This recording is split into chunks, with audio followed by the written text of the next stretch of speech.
Good afternoon, student. Today we'll study about the chapter 14 chemical effects of electric current. Children, we everybody know that electricity is an important form of energy. All the materials cannot conduct electricity. It can pass through only certain materials like aluminium, copper, and some materials cannot pass electricity like plastic, wood, etc. So children, now we'll discuss about the conduction of electricity.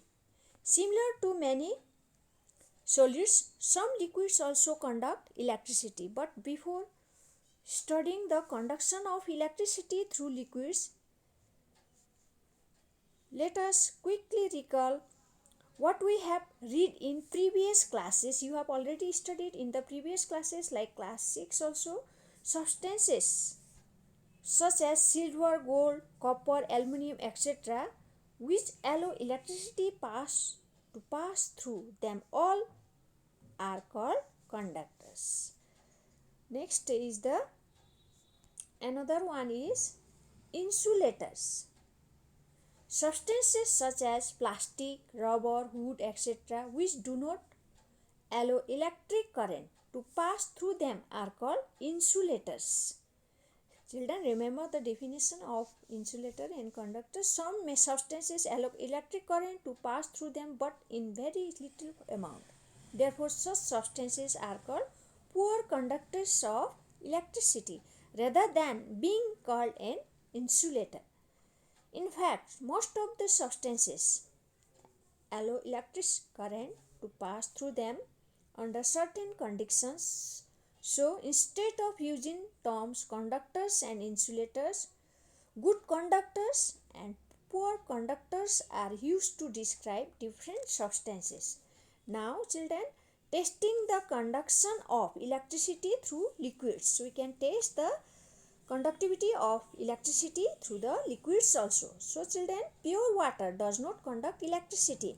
Liquids which contain salt dissolve in them can conduct electricity. In your home also you can dissolve salt and try this experiment. The conduction of electricity through a liquid can be tested using two electrodes and a bulb through a simple activity. So children, next you will study about this salt dissolved in water are responsible for conduction of electricity through water. Tap water, acid solutions, basic solution, etc. are good conductors of electricity.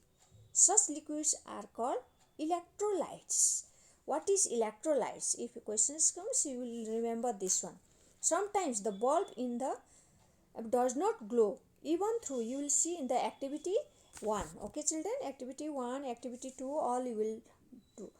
Sometimes the bulb in this activity does not glow even through the liquid's contain salt. This is due to the weak current flowing through the liquid.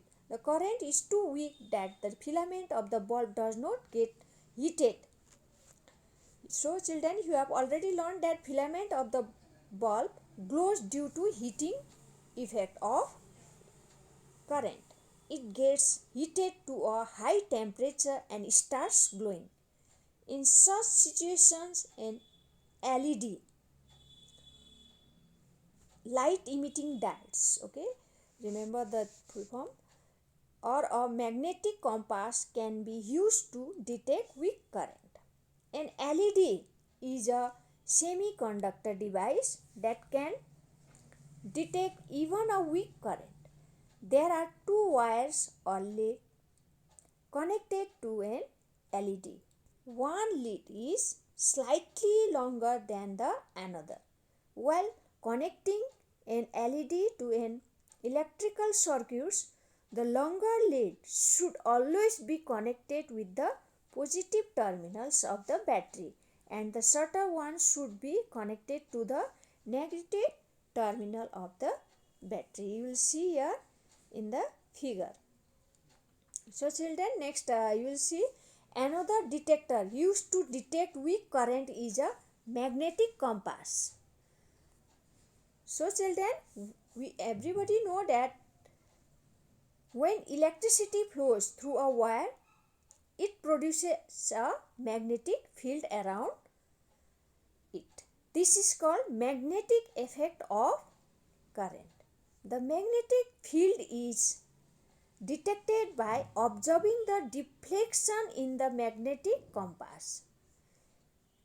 You can make your own magnetic detector. I have told you in the class 6 also, by placing a small compass needle inside an empty matchbox. Wrap an electric wire a few times around the matchbox. Connect one free end of the wire to the terminal of a battery and leave the another end free. Take another pieces of wire and connect it to the other terminal of the battery. If you join the free ends of the two wires for a moment, you will observe the deflection in the magnetic compass. So you can get ready your magnetic compass.